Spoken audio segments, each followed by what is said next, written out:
Hi guys! Welcome back to my channel. So, in today's video, gagawa ako ng full face first impressions pero hindi ko sila ma-review like whole day talaga na review. Daling araw na so hindi ko na sila matatest out ng isang buong araw. So, sasabihin ko na lang yung mga first impressions or thoughts ko about sa kanila after using it for the first time. Yung mga products na gagamitin ko dito are the products that I featured in my previous haul video. Kung hindi nyo pa yun napapanood, ilalagay ko yung link sa description box. So, hindi ko na sila i-explain thoroughly as much as I did sa haul kasi tapos na yun. So without further ado, let's start. Wala pa akong nilalagay sa mukha ko, kahit primer, kahit moisturizer, wala. Naghilamos lang talaga ako and as you can see, may mga acne spots ako and may malaki akong zit dito. Ewan.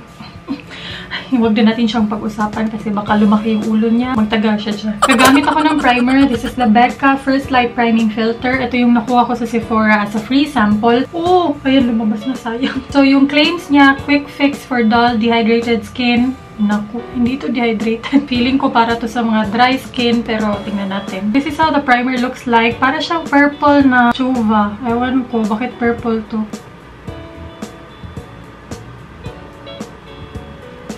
Wala akong masabi. Na-speechless. Parang may something sa amoy niya, pero hindi naman siya bothering. Lalagyan ko muna yung whole face ko. Sayang! Huwag kang mag-spill kasi sayang. Nag-iisa ka lang sa buhay ko. Hindi ko alam magkano tong primer na to, yung full size talaga. Pero I'm pretty sure nasa mga 2,000 pesos kasi yung mga Becca products, mga nasa ganyang range. So, hindi kaya ng bulsa. Hindi ko na-imagine yung sarili kong bumili ng primer na 2,000 pesos. Oh my goodness. Kaya nagpapasalamat talaga ako nakakuha ako ng sample para matry ko lang. Gusto ko lang naman talagang itry. Medyo malagkit yung feeling niya compared dun sa mga Quick SX primer, yung Maybelline Pore Eraser. Hindi naman siya overly malagkit, pero may lagkit factor. Ang dami na namang lagkit. Paulit-ulit ko na namang sinabi yung isang word. And looking at my pores, sabog na sabog pa rin sila guys. Wala pa rin pagbabago sa pores ko. Wala naman akong nakikitang difference. Wala talaga. Ewan ko lang talaga kung napoprolong niya yung foundation or whatnot. But I'm still gonna keep using the primers and then babalitaan ko na lang kayo either sa favorites or sa mga vlogs. And then now for foundation, yung gagamitin ko is yung Cover Face Naturactor. I am in the shade 151. Gagamit ako ng sponge para mas madali. Oh, snap.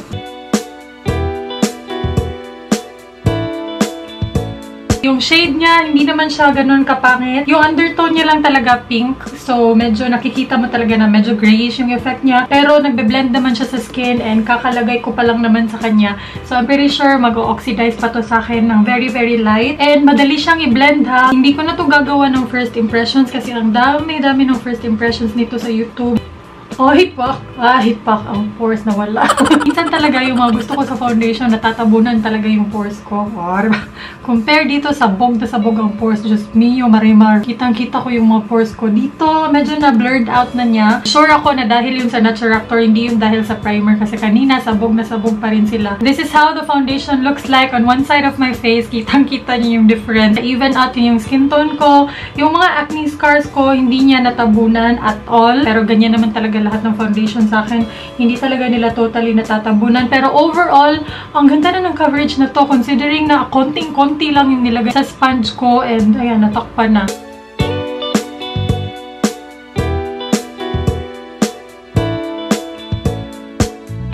Susubukan kong i-cover yung mga pimple marks ko. Tingnan natin kung makakover niya.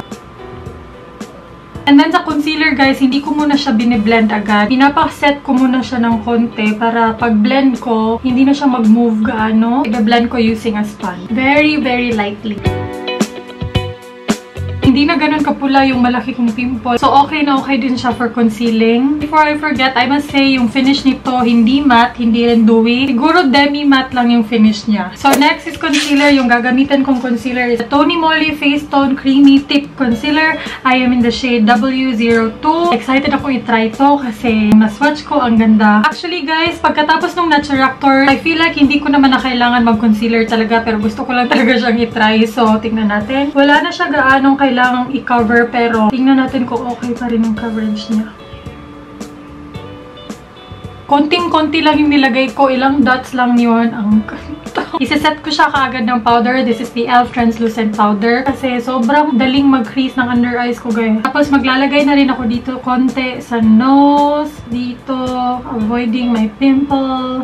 just for a little bit of highlight. Medyo makapal yung consistency ng concealer kaya medyo kailangan mo ng force. Again, siniset ko siya kaagad ng powder para hindi mag-crease. Ito na rin yung gagamitin kong pang set ng buong face ko. Ayan, this is how my face looks like after foundation, concealer, and powder. Super full coverage ng mga ginamit kong products pero ang ganda. First impressions, gustong-gusto ko yung mga ginamit ko. Yung Naturactor and yung Tony Moly concealer. So ngayon, I'm gonna do my brows. Yung gagamitin ko is yung Etude House Easy Brow Pencil. Meron siyang brush na kasama, so gagamitin ko siya to brush off the hair. Ang cute! Grabe, ang liit! Nasanay lang siguro ako sa regular spoolie na medyo malaki. Ito kasi medyo maliit. Ayan siya, oh. By the way, medyo nakaka-intimidate tong pencil na to kasi yung pencil niya mismo parang grayish. Pero pag na-swatch mo na siya, it's actually brown. Hindi ko gaanong bubonggahan ang kilay ko. Kasi ayokong mapasobra. So far, so good. Hindi naman siya ganun kahirap ilagay. Para lang yung normal pencil natin. And actually, mas maganda to kasi hindi siya ganun ka-waxy pero napaka-pigmented niya. Tapos, gagamitin ko yung brush to spread the product out. Medyo hindi ko bet yung brush. Medyo tabing yung kilay ko. And this is how my brows look like. Ang ganda ng pencil. Hindi ako nag-expect na ganito siya kadaling i-apply. Kasi nang nag-swatch ako, medyo matigas siya. Pero pag nilagay mo na pala siya sa eyebrows mo, hindi naman siya ganun katigas. Hindi siya ganun ka-waxy. Tamang-tama lang talaga. And may nabasa akong comment na paborito niya daw tong eyebrow pencil na to. So lalo akong na-intriga. And as of the moment, ang ganda. I'm done with my brows. Let's proceed with eyeshadow. Marami sa inyo yung nag-request at nag-comment sa haul video ko na gamitin ko tong Sephora Hello Lovely palette. So, yung pinakaunang gagamitin ko is this shade right here. I should have zoomed you in. Zoom ko kayo, guys. Medyo powdery yung eyeshadow, pero okay na okay yung pigmentation. Kita ko kaagad yung kulay. Kita ko kaagad yung color. Ayan, may fallout talaga siya. Oh, may gulay. Nilalagay ko lang siya all over my lids, tapos bine-blend ko yung edges. Hindi ko alam kung anong makeup look gagawin ko. I'm just going with the flow. Ay guys, sobrang ganda. Ang ganda ng kulay. Ewan ko kung nakikita, pero ayun siya, oh. In person, para talaga siyang pink na purple. Para siyang mauve. Ayun, mauvey pink. Yung susunod na shade na kukunin ko is number 4. Itong parang matte white. And then, nilalagay ko siya sa brow bone. Just to highlight a little bit. A little bit of this. Ay, pigmented siya ba? Yes! Mga 3 dab lang sa eyeshadow palette. Ito na siya. Nag-show up agad siya, no? Bongga. Hindi ako gaano nag-expect sa eyeshadow palette na to kasi hindi naman siya ganun kamahal. Brow bone highlight ba yung hanap mo? Ito na. So, yung susunod na shade na gagamitin ko is number 6. Para siyang navy blue na medyo may konting shimmer sa kanya. I'm not sure kung mag-show... Grabe. Ang powdery mo naman. I'm not entirely sure kung mag-show up yung glitter niya kasi medyo nasa taas lang naman yung glitter. Ilalagay ko siya sa outer corners ng mata ko. It's not showing up as navy blue at all. Parang black talaga siya. Tapos, hindi ko rin nakikita talaga yung glitter. Ayan, I'm just packing on the product before ko siya i-blend. Konti lang ilalagay ko kasi walang taong magsismoky eye madaling araw na. Hindi naman siya ganun ka-black, hindi naman siya ganun ka-blue. Medyo, ewan ko, medyo charcoal black, ganun. Hindi yung charcoal black na black. Medyo grayish na black, ganun. And actually, gusto ko siya. Gusto ko yung shade na to. Sa outer corners lang, para medyo lumaki tingnan yung mata ko. Tapos, babalikan ko yung pinakaunang kulay na kinuha ko. It's number 7. And then, ibe-blend ko lang siya ulit para walang harsh edges. Charot. Ang susunod kong gagamitin is itong number 3. Purple siya na matte. And then, ilalagay ko siya sa lower lash line. Ang seryoso ko sa video na to.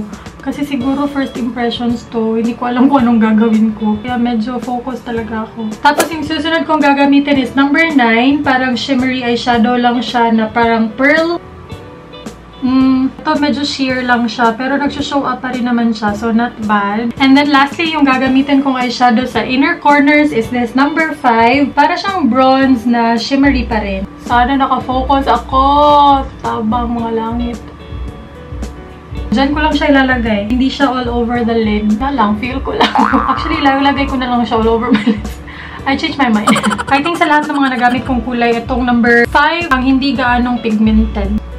Ayan. Actually, okay na yan. Ayoko nang mapasobra kasi baka pumangit. And guys, for the palette, so far so good. Gusto ko siya. Powdery nga lang siya. So, kailangan nyo talaga unahin yung eyeshadow nyo before your base. Pero yung quality niya, yung blendability, okay na okay.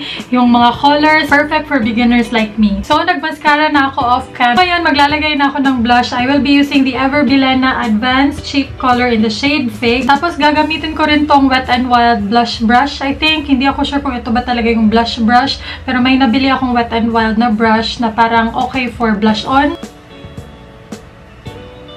Teka lang. Ang lambot ng brush.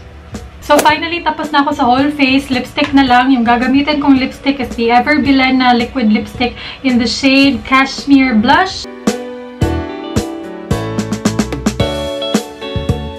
So, this is how our finished look looks like. I actually like it kasi sobrang simple lang. Madali lang siyang gayahin. Pero okay na okay siya for any occasion. Kahit morning events, okay na okay to kasi hindi naman siya ganun ka glamorosa. Okay din naman siya for night outs kung hindi nyo gustong mag-smoky eyes talaga. Kung gusto nyo smoky pero at the same time, medyo simple lang yung dating, okay na okay to. And sa mga nagamit kong products, gusto ko yung Naturactor. Pero I still need to play with it more kasi hindi ko alam kung long-lasting ba talaga to sa oily skin. Gusto ko rin yung concealer from Tony Moly. I think it's definitely worth it for the price, 278 ata. For the Becca primer, hindi pa talaga ako sigurado. Kasi para sa akin, wala naman siya gaanong bonggang na itulong or hindi ko man lang na-feel yung difference at all. Pero ewan ko kung sa longevity makakatulong ba siya. So I still need to play with it more. So again, babalitaan ko na lang kayo sa favorites or sa vlogs. Yung eyeshadow, gusto ko siya for beginners. Okay na okay yung range ng colors. Perfect to for beginners and sobrang compact lang niya, ang liit niya. So, madali lang siyang dalhin. And then yung eyebrow pencil, gustong-gusto ko siya. Ngayon pa lang, gustong-gusto ko na siya kasi ang daling magkilay and hindi ako napapasobra sa kilay ko. So, I think that's all for now. It's time for posing. I'm gonna end this video right here. Again, please don't forget to like this video kung nagustuhan niyo yung video. And kung nakatulong to sa inyo, like this video. And please don't forget to click the subscribe button and the notification bell beside it para hindi kayo ma-unsubscribe sa channel ko and para updated na rin kayo sa mga ina-upload kong videos. I'll see you soon and daghang salamat!